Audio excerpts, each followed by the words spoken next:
can! It's over! He's done it again! Unbelievable! Oh, straight into the roof of the net. Nice one. Straight down the middle. So a good performance. Hi, you're watching First Sports with me here, Rupha Ramani.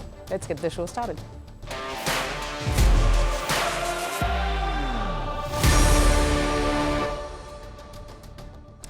Right, on the show today, Indian cricket team tackle many problems and headaches ahead of yet another ICC event. The captaincy crisis is split wide open, and now they could miss their lead pacer for the whole tournament. What concerns lie ahead for the BCCI and the Indian cricket team? Meanwhile, Lamine Yamal seems to be Real Madrid's nemesis. Barcelona triumph over Real yet again, this for a title. What is Lamine Yamal and Barcelona doing right that Real Madrid and Kylian Mbappe aren't? Meanwhile, Novak Djokovic is keeping the press hot after Poison Gate at the Australian Open. He's now taken a dig at the defending champion Sinner himself. What was that all about? We'll tell you on the show, but first let's take a look at the headlines on Sports 360. We'll start with cricket. Shakib Al Hasan has been excluded from Bangladesh's Champions Trophy squad.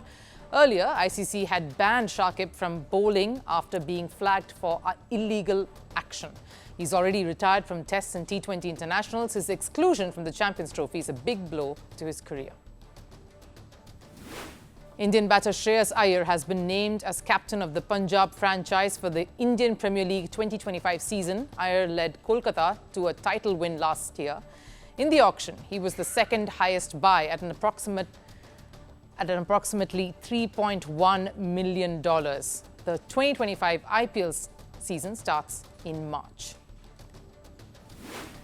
Moving on to football, Manchester United beat Arsenal on penalties in the FA Cup third round. United restricted Arsenal to 1-1 in regulation time. Despite being reduced to 10 men, United took the match to penalties and won the shootout 5-3. This is the 9th time United have knocked Arsenal out of the FA Cup, most by any team in Arsenal's history. Sports Minister of the Indian state of Kerala says Argentina's Lionel Messi will travel to India this year. He will visit Kochi with Argentina's national squad for an exhibition match in October. However, there aren't any FIFA international fixtures that's scheduled for that period. And summing it up with news from tennis and, of course, the Australian Open, 11th seed Stefanos Tsitsipas has crashed out of the Grand Slam. He lost 5-7, 3-6, 6-2, 4-6 to Alex Michelsen in the first round itself. Meanwhile, in the women's draw, world number 2 Iga Świątek advanced to the next round. The Polish tennis star defeated Katerina Siniakova 6-3, 6-4.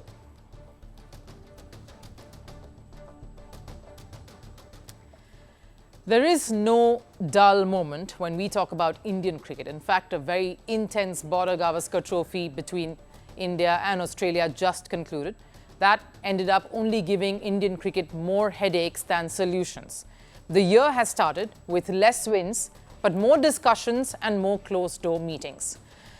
Many questions that Indian cricket bosses and the core think tank are trying to find answers to. First up, staring at us, is the announcement of the T20 squad for the series against England that's coming up at home.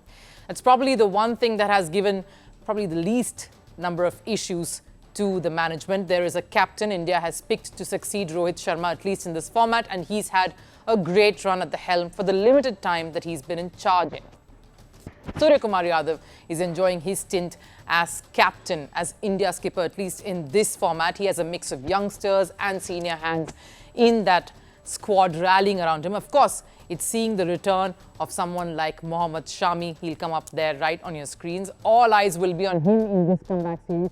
And I'll tell you why this is going to be extremely important. The other interesting point to note is that the squad has a vice captain that is not one of the senior hands that's there. It's not Hardik Pandya or Sanju Samson. It's in fact Akshar Patel. A lot of responsibility that, and a way of saying he is a certified presence in that T20 lineup.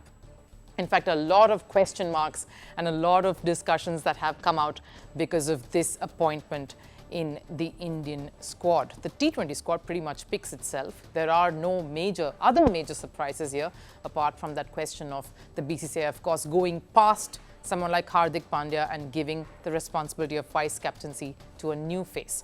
So what are the other worries then right now? First and foremost, the injury of India's premier and best bowler, Jasprit Bumrah. That back spasm is a concern, which is why he has headed to the NCA to assess and recover. He's come through in the past after months of rehabilitation, but the question now is how serious is it this time, and will he make it for some part of the Champions Trophy? Sources say that looks difficult.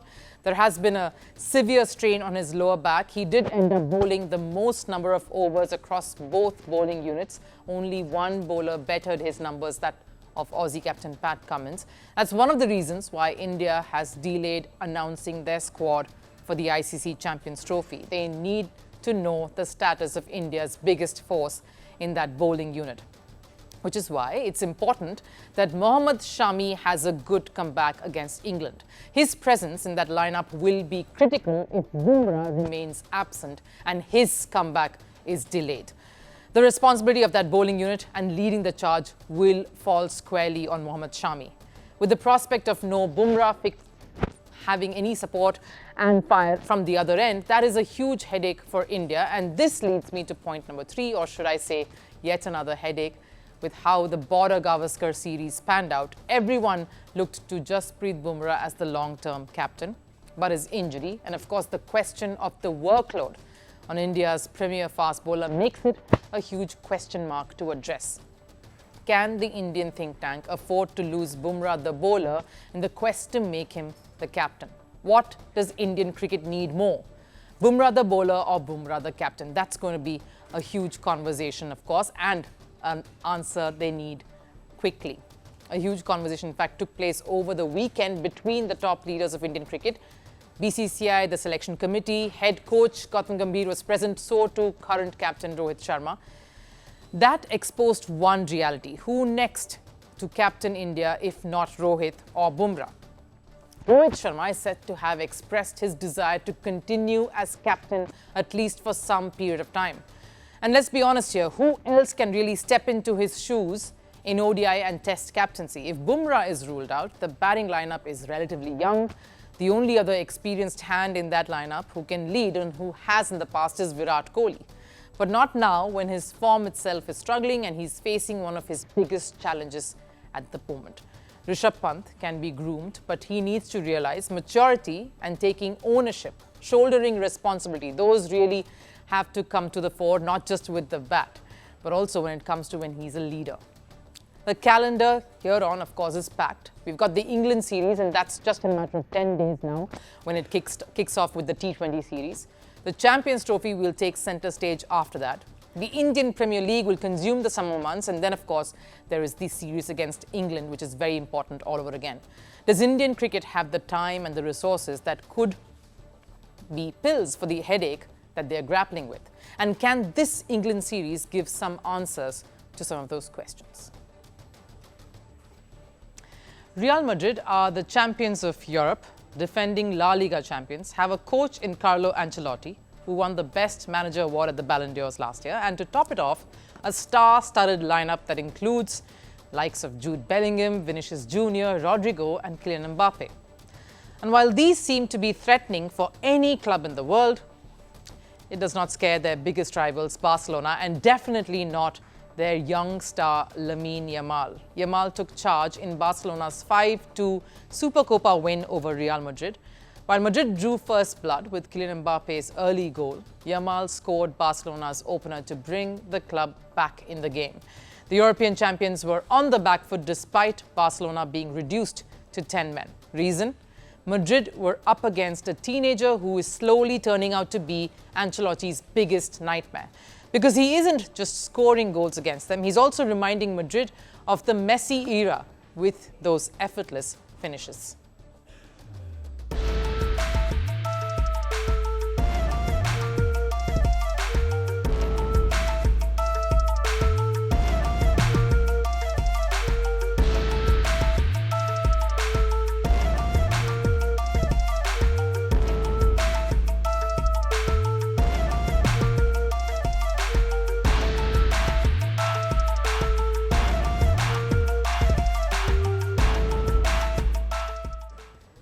Yamal did exactly what Messi used to during his El Clasico stints: haunt Madrid, keep the players on their toes and be the biggest thorn for the rival managers.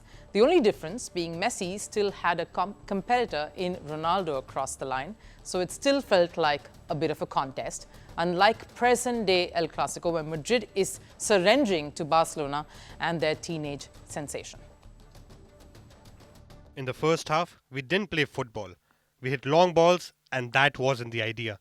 I told the players that they can lose games, but not in the way we played in the first half. We had an extra man, and we couldn't find solutions. Following Yamal's goal, there was no turning back for Barcelona. They kept scoring, extended their lead even when Wojciech Szczesny was handed a red card. And it isn't the first time this has happened. In his short career, Yamal has played in 5 El Clasicos, scoring in 2 of them, a stat that is only going to get better. In their previous encounter too, it was Lamine Yamal who overpowered Madrid. That too in their own backyard. A 4-0 defeat at home completely riled up Madrid. Madrid fans in fact reacted, racially attacking their own Spanish star, Lamine Yamal. Yamal was targeted for his Equatorial Guinea and Moroccan roots, but instead of dwelling on that or getting bothered by all of it, Yamal once again silenced the Madrid fans with his flawless goal-scoring abilities. But the win has also exposed Madrid. Barcelona as a club is getting the better of Madrid because their football culture doesn't depend on or rally around just one player. Sure, Yamal is thriving in scoring goals, but it isn't just one player that the team is relying on, which is one of the reasons why they have multiple goal scorers in every match. They've scored 12 goals in the last 5 encounters, and more importantly, a total of 8 different goal scorers across those games. Multiple people have come in and contributed to Barcelona's wins. This is a club fighting financial woes, managerial changes, and a club that's still in transition, and yet they've managed to overpower Madrid. On the other hand, the European champions have lost twice to Barcelona, conceded 9 goals. Reason? The club is centered only around Kylian Mbappe, their star player. I'd focus on Mbappe, who had a very good game. It was a great move to score the goal, but the rest we should forget about and look forward. Is it even a good game if he ends up on the losing side? Sure, Mbappe might have scored a brilliant goal at the start, but does it count if he failed to keep that momentum going and didn't help his side register a win? He's slowly adjusting to Madrid's culture, yes, but the club wants more from Mbappe because after his arrival and ever since the team's dynamics changed, it has been difficult for the Madrid side, which is one of the reasons why Yamal has dominated this club. In the Supercopa final too, a goal from Yamal is all it took to derail Madrid's confidence. Maybe Madrid needs to learn from Yamal and Barcelona. They need to create their own Yamal, a player who not only scores those goals but proves to be key in getting the rest to make some magic too. But will Madrid be able to do that when the focus is solely on Mbappe? When Novak Djokovic and Australia come together, then it can only spell controversy. What started with a visa row and his deportation from Melbourne in 2022, of course, turned into Poison Gate at the start of this year. And now, after accusing Australia of poisoning him, the former world number 1 has appeared to take a dig at his rival and, more importantly, defending champion Yannick Sinner. In an interview, the Serb was asked to describe Roger Federer, Rafael Nadal, Carlos Alcaraz and Yannick Sinner, all of it each in one word. While Djokovic used superlative terms to describe the rest, for Sinner, he used an odd word. Was Djokovic trying to mock the world number 1 given Sinner beat him last year at the Australian Open semi-final, or is this connected to Sinner's doping row? Here's more. The 2025 season in tennis is expected to be the beginning of a new era. The year has started without 2 of the biggest stars, Roger Federer and Rafael Nadal, the latter bidding farewell late last year.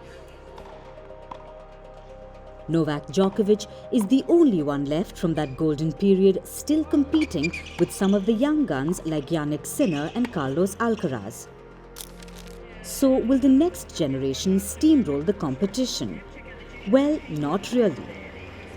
Former world number 1 Novak Djokovic is in no mood to slow down.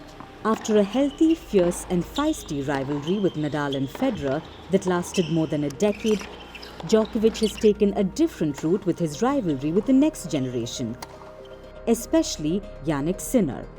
In an interview, the Serb seems to have taken a dig at Sinner. The 10-time Australian Open winner was asked to describe his fellow competitors over the years in one word: Roger Federer, Rafael Nadal, Carlos Alcaraz and Sinner. Djokovic used a single word to reflect what he really felt about his competitors. He described Federer using the term elegance, Nadal with tenacity, Alcaraz with charisma, which is all good there. But when asked to describe Sinner, he says skiing. No tennis reference nor a personality trait, just skiing. Odd, weird, and enough to spark a fresh controversy. This led to a massive uproar across the internet.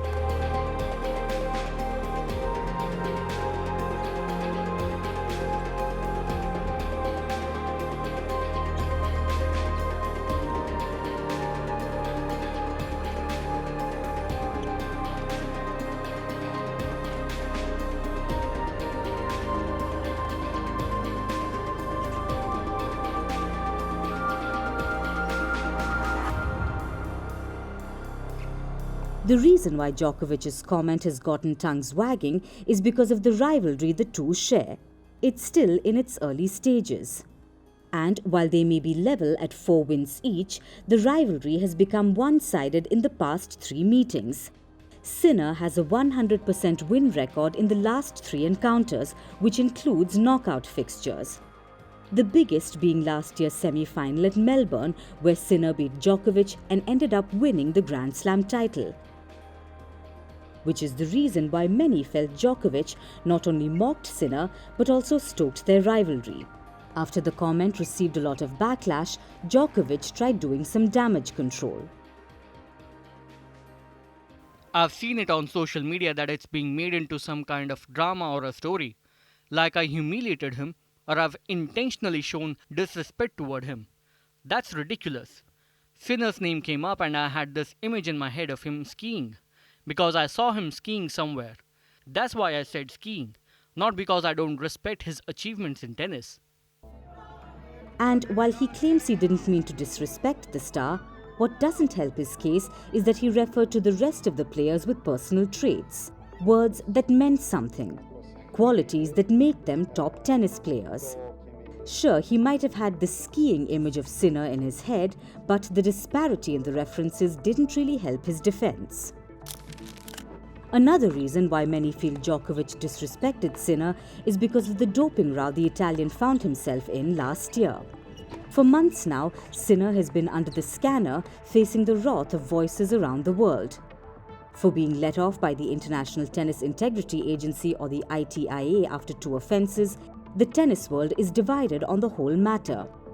And just a few weeks ago, Djokovic clarified which side he was on. I've been really frustrated, as have most of the other players, that we've been kept in the dark for 5 months. He received the news in April and the announcement was not until August, just before the US Open.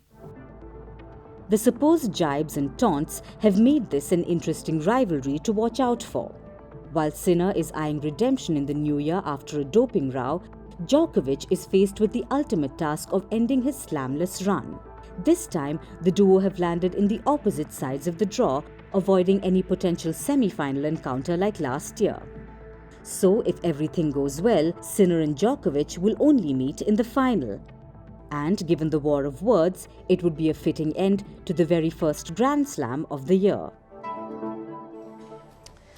Time for last serve. Now, we've seen India's top grandmasters match wits with the best in the world across a chessboard, win world championship titles. But what happens when you get some of them in one room? Vishwanathan Anand hosted a few of the golden generation like Pragyananda, Gukesh and of course Vidit Gujrati, and they surprised us with their moves. Take a look.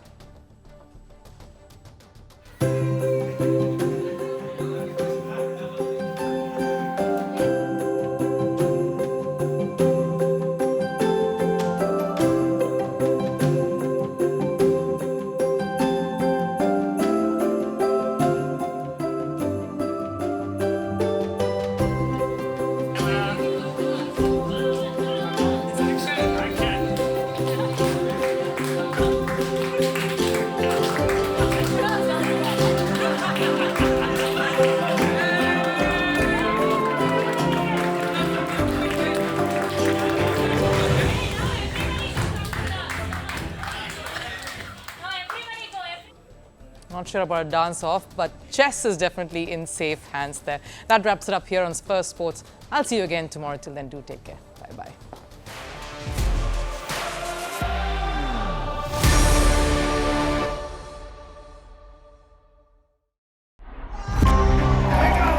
From breaking news to the day's biggest controversies,